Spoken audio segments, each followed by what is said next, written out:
Yo, about to head into goals for posterior chain day and excited for that.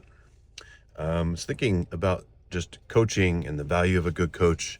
I actually had a coworker today mention that he actually started working with a new coach recently, and we got to talking about the process and check in, how that works and stuff. It's the first time he's going through it. It sounded like he's going to be working with someone that'll be a really good fit for him. And I've had a few different coaches along my journey so far that I've leveraged. Most haven't lasted more than a few months for various reasons. Some just money wise, but it was a little bit price point, a little bit higher probably than what I could sustain for a long period. And I realized that over some time where it just wasn't a good fit and moved on. I am really excited about my new coach and the relationship that we're building together.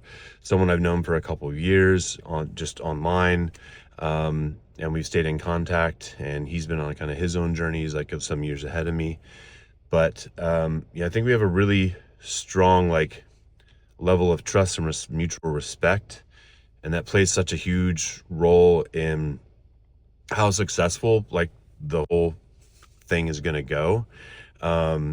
And while he's my coach and basically directing, kind of taking the reins on what my training programming is, what my nutrition meal plan, nutrition protocol is, and all of that, because that's really what I am having him do. It's what I'm paying him for.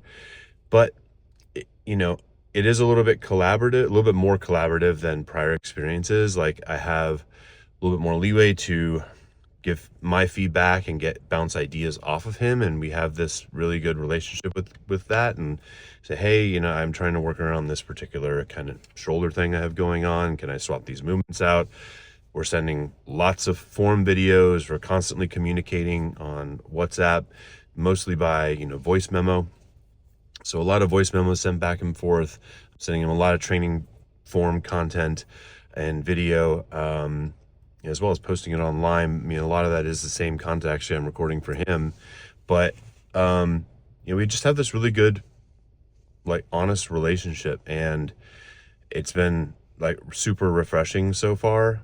And even in the last check-in, he made a comment about how he wishes he could just kind of visualize put together something that would visualize kind of our communication style together, and why that helps so much in the process. And if you are going to pay for a coach, a few things,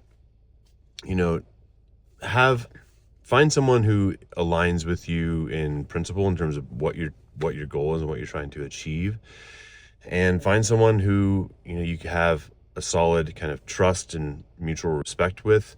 Can be hard out the gate sometimes, because the feedback that you might get initially on sort of what the process will be may not turn out to be exactly kind of what you had expected.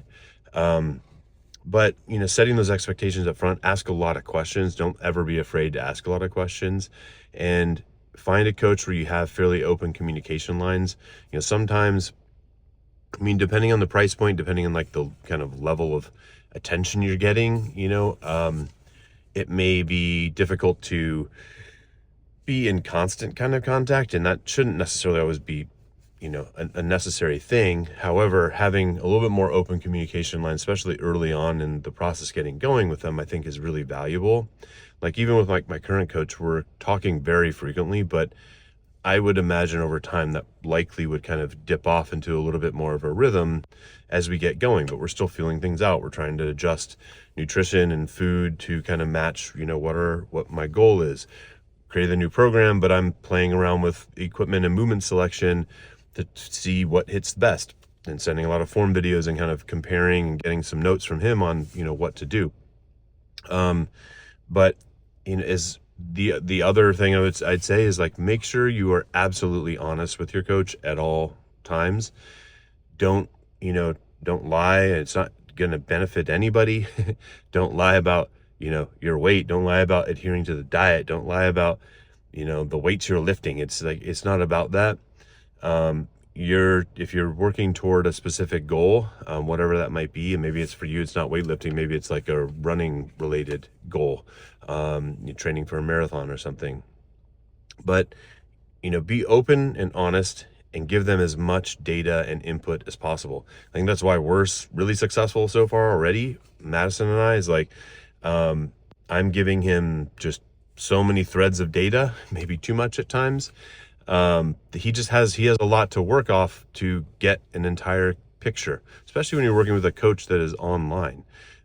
He's not with me in person. We're not training in person together, but he's getting like a pretty robust experience of like what my day-to-day life is, what my training looks like, that I'm nailing my nutrition and I'm being completely open and honest with him. And if I fall off the diet and I have something that happens, like for whatever reason, like I want to know that I can be truthful about that and we can talk about that and we can figure out like, why is that? What's impacting that? Maybe he has ideas, or if I have something in my life that's impacting, it's like, I'm not a full-time bodybuilder. I have a wife and kids and a job and all these other things. And this is one aspect of my life. And I need to be able to be open and honest about what I have going on and how that's going to impact my ability to execute on whatever the plan is. So, find a coach that you can be fully transparent with, that will give you good feedback, give you a little bit of tough love, get you back on track, but,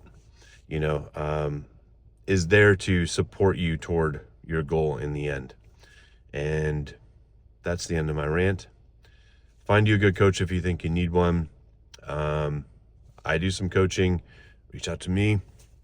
There's a million coaches out there that can help, and hope you have an awesome workout, whatever you're hitting today.